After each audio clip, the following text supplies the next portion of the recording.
बिस्मिल्लाहिर्रहमानिर्रहीम। अस्सलाम वालेकुम नाज़रीन, आप यूट्यूब चैनल देख रहे हैं। मैं इमरान खान हूँ और सबसे पहले जो है सबसे इम्पॉर्टेंट खबर, एक तो जलसे के बारे में पूरा माहौल अब बन गया है और कल इस वक्त पाकिस्तान तहरीक इंसाफ का इस्लामाबाद में जलसा हो रहा होगा और इस्लामाबाद के इस जलसे के लिए पाकिस्तान तहरीक इंसाफ लगभग गुज़िश्ता 4-5 महीनों से लगातार कोशिश कर रही है। कभी इजाज़त मिलती है, कभी कैंसिल हो जाती है, कभी कंटेनर्स उठा दिए जाते हैं, कभी कंटेनर्स लगा दिए जाते हैं, कभी स्टेज उखाड़ दिया जाता है, कभी जगह बदल दी जाती है, कभी आखिरी टाइम के ऊपर मना कर दिया जाता है, कभी मिन्नतें शुरू कर दी जाती हैं, कभी अडयाला जाकर इमरान खान साहब की मिन्नतें की जाती हैं। तो कुछ ना कुछ करके पाकिस्तान में पूरे सिस्टम ने, हुकूमत ने इमरान खान साहब को जलसा करने से रोक रखा। लेकिन क्या अब वो रोक पाएंगे? जलसे में 24 घंटे हैं जब मैं वीडियो रिकॉर्ड कर रहा हूँ और कल रात को इस वक्त जलसा हो रहा होगा और जितना लोगों के अंदर जोश जज्बा है उसके हिसाब से तो लगता है कि पाकिस्तान तहरीक इंसाफ इस जलसागाह को शाम को ही भर देगी और उसके बाद बहुत बड़ी तादाद में लोगों की मूवमेंट पूरे पंजाब में और खैबर पख्तूनख्वा में दिखाई देगी। अब इस्लामाबाद एक ऐसी जगह पे है जो चारों तरफ उसके इस्लामाबाद के पंजाब मौजूद है, लेकिन इमीडिएटली साथ ही खैबर पख्तूनख्वा है और वो फासला ज़्यादा नहीं है। तो पंजाब और खैबर पख्तूनख्वा से और इस्लामाबाद से बहुत बड़ी तादाद में पाकिस्तान तहरीक इंसाफ के वर्कर्स और इमरान खान साहब के हमायती इसमें शामिल होंगे। लेकिन इससे पहले इमरान खान साहब का एक स्टेटमेंट है, वो मैं आपको बताता हूँ, फिर जलसे के बारे में कुछ डेवलपमेंट्स है वो आपके साथ शेयर करता हूँ। सबसे पहले ये है कि इमरान खान साहब ने कहा कि नैब तरामीम आइन के ख़िलाफ़ है और तबाही का रास्ता है। अपनी चोरियाँ माफ़ करवा कर कौम को कहा जा रहा है कुर्बानियाँ दो। ये इमरान खान साहब ने देखिए, अजीब आदमी नहीं आपको लगते? इमरान खान साहब के ऊपर चले झूठे मुकदमात बने हुए हैं, लेकिन उनकी तो जान छूट जाती है अगर नैब की ये तरामीम बहाल रहती है। यानी सुप्रीम कोर्ट ऑफ पाकिस्तान के फ़ैसले का फ़ायदा तो इमरान खान साहब को हो रहा है कि बड़े लंबे अरसे से वो जेल में, उनकी जान छूट जाएगी, लेकिन इसके बावजूद वो कह रहे हैं जी ये गलत है फ़ैसला, ये जो तरामीम की गई है ये गलत है, ये चोर अपनी चोरी बचाने के लिए तरामीम कर रहे हैं। देखें, क्योंकि इमरान खान साहब को बड़ी क्लैरिटी है कि वो अपने नैब के केसेस की वजह से जेल में नहीं है। वो ये जानते हैं कि वो नैब के केसेस की वजह से नहीं, वो एस्टेब्लिशमेंट की मुदाखलत और निज़ाम की मुखालफत की वजह से जेल में है और जेल से बाहर निकलने के लिए नैब का तो कोई औकात और कोई काम है ही नहीं, या नैब की कोई औकात ही नहीं है कि वो इमरान खान को जेल में रखे या जेल से निकाले। ये फैसला इमरान खान साहब को लगता है कहीं और हुआ है, तो इसलिए वो रिकॉर्ड स्ट्रेट रखना चाहते हैं। मुकदमे वो लड़ तो रहे हैं, यानी इमरान खान साहब ने निज़ाम को पूरी शिकस्त दी है। कानूनी नुक्ता नज़र से उन्होंने तमाम मुकदमे लड़ लिए, जीत लिए हैं। जितने भी लोग कानूनी और आईनी मामलात को जानते हैं वो ये कहते हैं कि अब कानूनी तौर पे इस आदमी को जेल में रखना मुमकिन नहीं है। हाँ, अगर किसी ढिठाई के अंदर ज़बरदस्ती करके इमरान खान को जेल में रखना है, जुल्म और ज़्यादती के साथ, तो वो तो रख सकते हैं, लेकिन कानूनन इमरान खान साहब को अगस्त में ही छूट जाना चाहिए था जब उन्होंने अपने सारे मुकदमात को निपटा दिया था। बहरहाल इसमें chief justice Islamabad high court Aamir Farooq साहब का एक बहुत बड़ा हाथ है। उनके खिलाफ इमरान खान साहब ने एक रेफरेंस भी दायर कर रखा है। आज नहीं तो कल उन्हें इसका सामना करना पड़ेगा। हाँ, एक रास्ता है कि वो सुप्रीम कोर्ट ऑफ पाकिस्तान में चले जाएं, तो शायद उनके लिए वो मुश्किलात वैसी ना रहे, लेकिन फिर इस्लामाबाद हाई कोर्ट में जो है वो चीफ जस्टिस तब्दील हो जाएंगे और जो चीफ जस्टिस तब्दील होकर आएंगे वो फिर सूट नहीं करेंगे इस हुकूमत को और निज़ाम को। इमरान खान साहब ने मीडिया से बात करते हुए कहा, ये अडयाला जेल में गुफ्तगू कर रहे हैं इमरान खान साहब, कि नैब तरामीम तबाही का रास्ता है, मुल्क अशराफिया के कब्ज़े में है, छोटी सी अशराफिया ने अरबों के केस माफ़ करवा लिए हैं, नैब तरामीम आइन के भी ख़िलाफ़ है। दुनिया की किसी पार्लियामेंट में ऐसा नहीं हुआ कि कानून पास करवा कर चोरी माफ़ करवाई गई हो।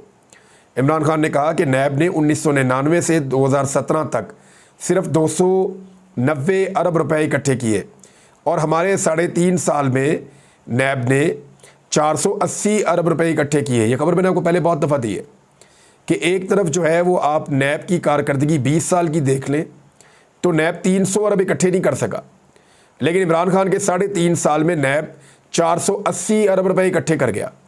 तो ये एक बहुत बड़ी कारकर्दगी है। तो इसमें उन्होंने कहा जी हमारे दौर में नैब ने अभी मज़ीद 1100 अरब इकट्ठे करने थे। गुज़िश्ता 1 साल में नैब ने सिर्फ 1.5 करोड़ रुपये इकट्ठा किया और अपनी चोरियाँ माफ़ करवा कर कौम को कहा जाता है कि कुर्बानियाँ दो। यहाँ अडयाला जेल में सैकड़ों कैदी 50,000 रुपये से 1 लाख रुपए तक के मुचलके और जुर्माने जमा ना करवाने के बाइस कैद में मौजूद है। इमरान खान ने कहा कि नैब तरामीम के ज़रिए उन्होंने ख़ुद को बड़ी छूट दे दी है कानून से बालातर लोग हमेशा बच जाते हैं। ये मुल्क इनकलाब की जानिब बढ़ रहा है। पहले मुशर्रफ और उसके बाद जनरल बाजवा ने इनको एनआरओ दिया। मेरे दौर में नैब जनरल बाजवा के मातहत था। जस्टिस रिटायर्ड जावेद इकबाल ने बताया था कि जरदारी और शरीफ फैमिली के अरबों के रेफरेंसेस हैं, मगर जनरल बाजवा कार्रवाई नहीं करने दे रहे। इमरान खान ने कहा कि सुप्रीम जुडिशल काउंसिल के मातहत करके नैब को खुद मुख्तार आज़ाद इदारा बनाया जाए। मैंने नैब के किसी तफ्तीशी ऑफिसर को धमकी नहीं दी। मैंने कहा था कि चेयरमैन नैब, तफ्तीशी ऑफिसर, वादा माफ गवाहों पर केस करूंगा ताकि ये आइंदा लोगों को इंतकाम का निशाना ना बना सके। मैं नैब के खिलाफ अदालत जाना चाहता हूं ताकि नैब के लोगों को भी खौफ हो ज्यादती करते हुए। इमरान खान का कहना था कि आर्मी चीफ ने नफरतें कम करने का बयान दिया। मोदबाना गुजारिश है और बात करता हूं कि नफरतें आपकी वजह से हैं, नफरत तो आपकी तरफ से कम होनी चाहिए। इमरान खान ने कहा कि नवाज शरीफ के साथ लंदन एग्रीमेंट के बाद पीटीआई पर जुल्म किया गया। कोई बताए मेरी बीवी का क्या कसूर है कि 7 माह से जेल में है। इस वक्त नैब जनरल आसिम मुनीर के मातहत है। मेरा इस मुल्क में जीना मरना है, बाहर नहीं जाऊंगा। अशराफिया में से किसकी प्रॉपर्टी या पैसा बाहर नहीं, सबकी बाहर है। उन्होंने बाहर भाग जाना है। ये ना बताएं फलां का पैसा बाहर पड़ा है, यानी ये हम ना बताएं कि फलां का पैसा बाहर पड़ा है। इमरान खान ने कहा कि मनी लॉन्ड्रिंग को खुली छूट दे दी गई है, अब इसे कोई नहीं रोक सकता। मोहसिन नकवी ये $5 मिलियन बैरून मुल्क पड़े हैं। मरियम नवाज 4 मेफेयर फ्लैट्स की मालकन है। हसन नवाज ने टीवी पर भी तस्लीम किया। शहबाज शरीफ के 5 और आसिफ अली जरदारी के 8 रेफरेंस ख़त्म हुए। फरियाल तालपुर की दुबई लीक्स में 5 जायदादें सामने आई। नैब तरामीम के जरिए वाइट कॉलर क्राइम को एनआरओ दे दिया गया है।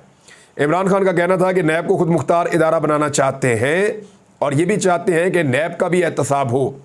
स्कॉटलैंड यार्ड में वाइट कॉलर क्राइम के लिए फ्रॉड स्क्वाड, बरतानिया में नेशनल ऑडिट कमीशन मौजूद है जो वाइट कॉलर क्राइम को पकड़ते हैं।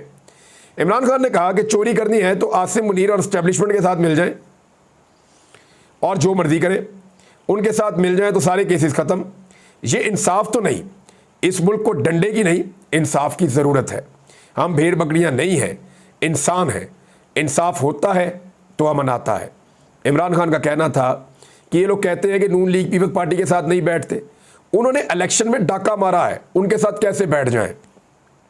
22 अगस्त का जलसा मनसूख करने के लिए हमारी मिन्नतें की गई थीं। 8 सितंबर को जलसा करने की यकीन दहानी करवाई गई थी, मगर अब इसमें भी रुकावटें खड़ी की जा रही हैं। पीटीआई को कहता हूं कि हकीकी आज़ादी के लिए निकलना है। आज़ादी इंसाफ से आती है। सारी कौम 8 सितंबर को बाहर निकले। मैं कहता हूं कि 8 सितंबर को अवाम निकले। ये हकीकी आज़ादी की जंग है। आज़ादी इंसाफ से आती है, इसके लिए कौम बाहर आए। ये इमरान खान साहब ने जनाब स्टेटमेंट दिया है। जलसे की सूरत हाल मैं आपके साथ शेयर कर देता हूं, फिर उसके बाद बताता हूं इमरान खान साहब का एक लीगल मैटर है, क्योंकि उनके 2 केसेस ख़त्म हो रहे हैं, तो उसमें अब क्या होगा वो आपके साथ बाद में शेयर करते हैं। इस्लामाबाद के दाखिली और खारजी रास्ते जो हैं वो सील करने का फैसला किया गया है। इंतज़ामिया ने बड़ा अजीब काम किया। एक तो पाकिस्तान तहरीक इंसाफ को जलसागाह में जाने के लिए लंबे रास्ते दिए गए, यानी सीधा रास्ता जा रहा है वो रास्ता छोड़कर कि जी यहाँ पे आवाम को प्रॉब्लम होगी तो हम लंबा रास्ता दे रहे हैं, तो तहरीक इंसाफ को दे दिया लंबा रास्ता। अब वो 3 गुना रास्ता जो है उसको क्रॉस करके जलसागाह में जाएंगे, और वो जो छोटा रास्ता था जिसको आवाम के लिए खुला रखना था वहाँ कंटेनर खड़े करके खुद बंद कर दिया। ऐसे साइंसदान आपने देखे हैं कभी? ऐसी अक्लमंद हुकूमत आपने कभी देखी है? यानी आप दोबारा मेरी बात को सुने और समझें। छोटा रास्ता सीधा जा रहा है, इस छोटे रास्ते पे आवाम को परेशानी ना हो इसलिए पीटीआई को दे दिया लंबा रास्ता, और छोटे रास्ते को कंटेनर लगा के खुद ही बंद कर दिया। कैसा है कि छोटे रास्ते को कंटेनर लगा के बंद कर दिया कि आवाम को परेशानी ना हो, आवाम ने वहाँ से गुजरना होता है, और पीटीआई को दे दिया लंबा रास्ता। ये लोगों को बेवकूफ़ समझते हैं, और ये अजीबोगरीब साइंस जो है ये नक्शा बना के 2 मिनट में लोगों को समझ आ जाती है, और पीटीआई ने सारा एक्सपोज भी कर दिया है। इस किस्म के हथकंडे हो रहे हैं। इस्लामाबाद के अंदर कंटेनर लगाए जा रहे हैं, दाखिली और खारजी रस्तों को सील किया जाएगा। मरी रोड फैज़ाबाद के मुकाम पर जो है वो कंटेनर्स सड़क के अतराफ में रख दिए गए हैं, किसी वक्त भी उठा के बीच में कर देंगे। लेकिन पाकिस्तान तहरीक इंसाफ ने भी अपनी तैयारियां पूरी की हुई हैं। उन्होंने अपनी कंटेनर्स उठाने के लिए उन्होंने क्रेनें, अपने बल्डोज़र्स, अपने डोज़र्स, अपनी जो है वो फायर ब्रिगेड की मशीनें, लिफ्टर्स, बहुत सारा सामान लेकर पाकिस्तान तहरीक इंसाफ के लोग आ रहे हैं। वो ये कहते हैं जी हमारे रास्ते में कोई भी रुकावट आएगी हम उठा के बाहर फेंकेंगे। और इससे पहले जब इमरान खान की मिन्नतें की गई निज़ाम की जानिब से, वो क्यों की गई? वो इसीलिए की गई ना कि जनाब काबू नहीं आ रहा मामला। इसीलिए मिन्नतें इमरान खान साहब की गई कि अली अमीन गंडापुर और खैबर पख्तूनख्वा से आने वाले काफिलों को रोकना मुमकिन नहीं था, इस्लामाबाद और रावलपिंडी से निकलने वाले शहरियों को रोकना मुमकिन नहीं था। अब हुकूमत के ऊपर डिपेंड करता है कि इस्लामाबाद के जलसे को वो कितना कामयाब बनाती है। देखिए ये कंटेनर वंटेनर, ये थोड़ा इधर उधर पकड़ दकड़ छोटी मोटी, ये सिर्फ खौफजदा करने के लिए। मेरी जो अंडरस्टैंडिंग है उसके मुताबिक हुकूमत कोई बड़ी रुकावट इस जलसे में नहीं डालेगी, क्योंकि हुकूमत जब बड़ी रुकावट डालेगी तो मनाजिर आएंगे, लाठी चार्ज, मार कुटाई, पथराव, कंटेनर तो उठा के लोग फेंक रहे हैं, धक्के दे रहे। ये सारे वो मनाजिर हैं जो एक पॉलिटिकल तहरीक को बहुत ज़्यादा सूट करते हैं, जो इस नॉर्मल जलसे को एक इंटरनेशनल लेवल की एक बहुत बड़ी खबर बना देगी। हुकूमत मेरे ख्याल में ये करने से गुरेज करेगी, लेकिन हुकूमत ये छोटी मोटी रुकावटें डाल क्यों रही है, ऐसी खबरें चला क्यों रही है, उसका ज़रा आप रीज़न समझें। हुकूमत ये सारा कुछ इसलिए कर रही है ताकि वो एक खौफ की फ़िज़ा पैदा करे और जो लोग अपने घरों में हैं वो कम से कम निकलें। पाकिस्तान तहरीक इंसाफ के जो MPAs MNAs हैं पंजाब में, तो वो डरे हुए हैं बेचारे। अब उनके बारे में ये खबरें आ रही हैं कि वो 2-2 4-4 6-6 लोगों के साथ वो निकलना चाहते हैं, यानी वो काफिलों के साथ जाने के लिए भी तैयार नहीं है। तो अगर पंजाब की जो क़यादत है या MPAs हैं, MNAs हैं या ओहदेदारान हैं, जब तक वो खुद काफिलों को लीड करते हुए इस्लामाबाद की तरफ नहीं जाएंगे, तब तक पाकिस्तान तहरीक इंसाफ की तहरीक या मोमेंटम नहीं चलेगी। अब अगर वो अकेले अकेले इक्का दुक्का पहुंच गए, जाके उन्होंने अपनी वहाँ फुटेज बना के डाल दी सोशल मीडिया पे, मैं पहुंच गया और ये पब्लिक है देखें गैदरिंग है और शो कर दिया, तो वो शो ऑफ तो कर देंगे लेकिन अपनी रिस्पॉन्सिबिलिटी पूरी नहीं करेंगे। तो मेरे ख्याल में हर एक लीडर को अपने काफिले की वीडियो बना के डालनी चाहिए कि मैं फलां जगह से निकला हूँ, हम ये काफिला लेकर जा रहे हैं, ताकि पता चले कि उन्होंने एक्चुअल एफर्ट की है या नहीं की। वैसे पाकिस्तान तहरीक इंसाफ के जो इंटरनल हल्के हैं, वहाँ से मेरे पास खबर आई कि इमरान खान साहब ने कहा है कि स्पेसिफिकली चेक करना कि कौन कौन बंदा लोगों के साथ पहुँचा और नहीं पहुँचा। ये जो फोटो सेशन वाले लीडर्स हैं ना, इनका इमरान खान साहब बंदोबस्त करने वाले हैं आने वाले वक्त में। वो अपनी पार्टी में कुछ तब्दीलियाँ भी लेकर आ रहे हैं। बहरहाल इस पे बाद में बात करेंगे। जलसे की तैयारियां चल रही हैं, हुकूमत कोई ज़्यादा रोक टोक नहीं करेगी उतने बड़े पैमाने पे, जो मेरी अंडरस्टैंडिंग है। करेगी तो जलसा बहुत बड़े पैमाने पर कामयाब हो जाएगा। हुकूमत सोच भी नहीं सकती पाकिस्तान तहरीक इंसाफ को जितना बड़ा फ़ायदा पहुँचेगा रुकावटों की सूरत में, वो वैसे पहुँच ही नहीं सकता। अब आज नैब तरमीम का जो फैसला आया सुप्रीम कोर्ट ऑफ पाकिस्तान का, उस पर इमरान खान साहब के वकीलों ने दरख्वास्त दायर कर दी। यानी वो नैब का एक केस चल रहा है ना इमरान खान साहब का, 190 मिलियन पाउंड का एक रेफरेंस है, उसमें उन्होंने कह दिया जी अदालत चेक कर ले ये चल सकता है या नहीं चल सकता। अब क्योंकि देखिए उसके मुताबिक जो इमरान खान साहब के वकील हैं वो ये कह रहे हैं कि नैब तरमीम के फैसले के बाद 190 मिलियन पाउंड का केस बनता ही नहीं है, या वो जो अलकादर यूनिवर्सिटी का केस है वो बनता ही नहीं है। तोशा खाना तो वैसे ही फारिग हो गया। नैब तरमीम में काबीना के तमाम फैसलों को तहफ़्फ़ुज़ हासिल है, लिहाजा ये तरमीम का फैसला जो था ये सारा मामला जो है वो काबीना का था, लिहाजा तरमीम के बाद जो है वो इमरान खान साहब इसमें बरीउज़्ज़िम्मा है। तो इसमें नैब प्रोसिक्यूटर ने कहा कि सवाल ये है कि नैब तरमीम के बाद एहतसाब अदालत का इस केस में दायरा इख्तियार बनता है या नहीं। अगर अदालत का इस केस में दायरा इख्तियार है तो फिर बरीयत की दरख्वास्त सुनी जा सकती है, अदरवाइज़ फिर ये मामला ख़त्म। तो अदालत ने सबको जो है वो 10 सितंबर तक के लिए नोटिस कर दिए हैं। 10 सितंबर को देखते हैं कि ये मामला किस तरफ आगे बढ़ेगा। बहरहाल इमरान खान साहब के दोनों मुकदमा तो हो गए ख़त्म। अब जो एक मुकदमा रह गया है वो है 9 मई के हवाले से, जो इमरान खान साहब के ऊपर दहशतगर्दी का मुकदमा बनाया गया है।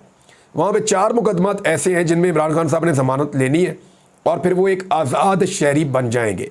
अब वो 4 मुकदमात हैं, उनमें इमरान खान साहब की दरख्वास्त ज़मानत पर दलाइल के लिए अदालत ने जो हुकूमती टीम है या प्रोसिक्यूशन है उसको आखिरी मोहलत दे दी है। हुकूमत इसको लिंगर ऑन कर रही है, लंबा कर रही है जितना वो कर सकते हैं।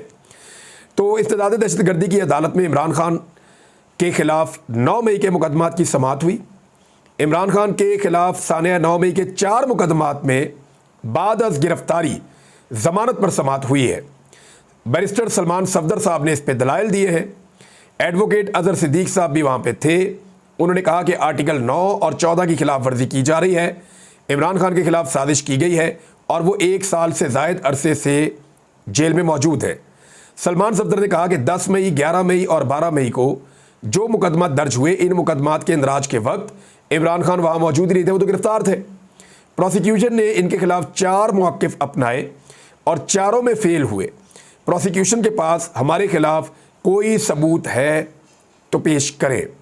अब प्रोसिक्यूशन जो है वो इस पर टाइम मांगती है, तो अदालत ने उनको जो है वो आखिरी मौका दे दिया और इमरान खान की ज़मानतों पर 10 सितंबर तक इस मामले को मुलतवी कर दिया। फ़र्ज़ करें 10 सितंबर को इमरान खान साहब को यहाँ से ज़मानत मिल जाती है, फ़र्ज़ करें, और 10 सितंबर को ही जो इस्लामाबाद अडयाला जेल के अंदर केस चल रहा है, वहाँ पे जो रेफरेंस है अलकादर यूनिवर्सिटी वाला, वो भी अदालत कहती है जी हमारी जुरिस्डिक्शन से बाहर चला गया, केस ही ख़त्म हो गया, वो भी ख़त्म, ये भी ख़त्म।